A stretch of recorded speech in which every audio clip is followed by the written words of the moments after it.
Hey everyone, this is Thomas with Bentwood Ring Supplies, and we're back with another video showing you how we made our latest subscription box ring, Bedrock. First things first, I want to preface this video with a bit of my own personal insights. This design was one of those where the vision didn't quite align with reality.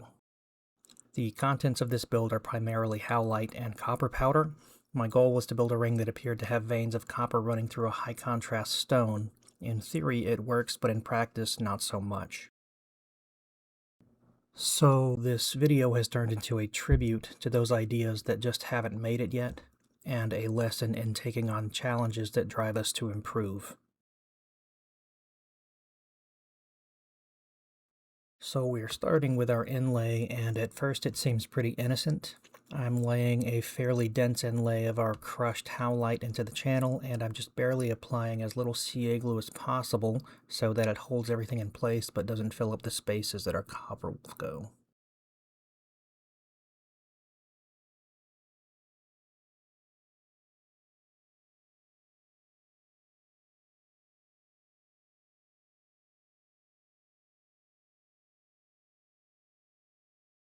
After I'm done with the inlay, I'll dust the copper over everything and use a craft paintbrush to get it everywhere and tap the band or mandrel to get it all settled in. I'll use just a touch of CA and activator to secure it, and this is where we'd take it to our lathe and cut it back, but I want to stop and talk about this process for a moment.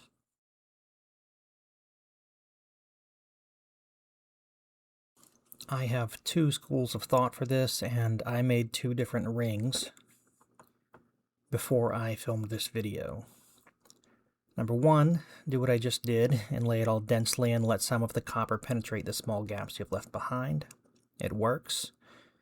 But number two, and that's the one I'm leaning toward being the better option, is inlay the howlite loosely and let even more of the copper penetrate the areas between the stone.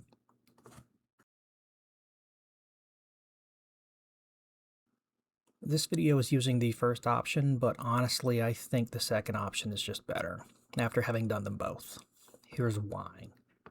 If you're doing this the second way I've described, you're going to be able to remove material and not lose any of the copper like I have here, and you'll see in a minute or two what I mean.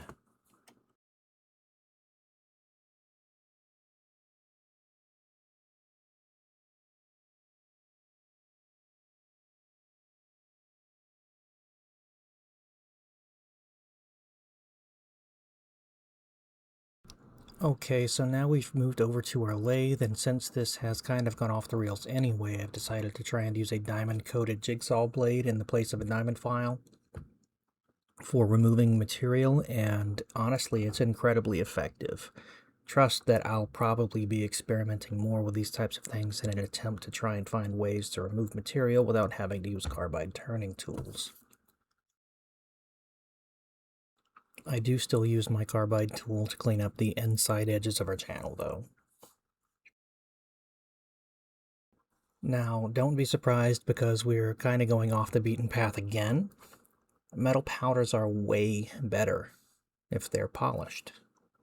So I'm going to grab some 320 grit, 400 grit sandpaper, and our green Zona paper, which is 600 grit equivalent, and I'm going to fit those into the channel and get any surface copper to a shine before we move into our finishing stage.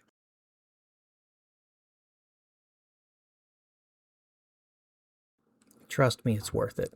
But I would only do this if you're working with something that absolutely must have a surface polish, like this copper powder. Do not polish it beyond 600 grit, and definitely reconsider doing this if you are using UV resin as a finish instead of CA glue.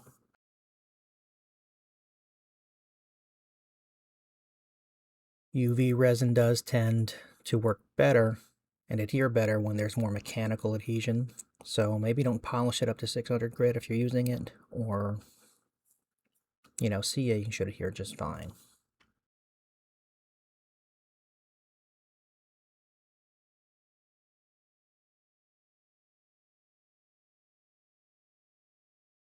And now that we've got a polished look on our copper inlay, we can apply our CA finish on our slow speed ring turner. And this is the usual process, so I won't bore you with the whole thing because it's super repetitive.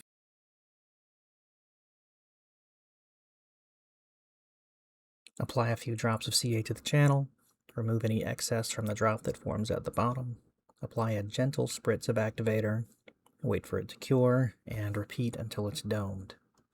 Easy peasy.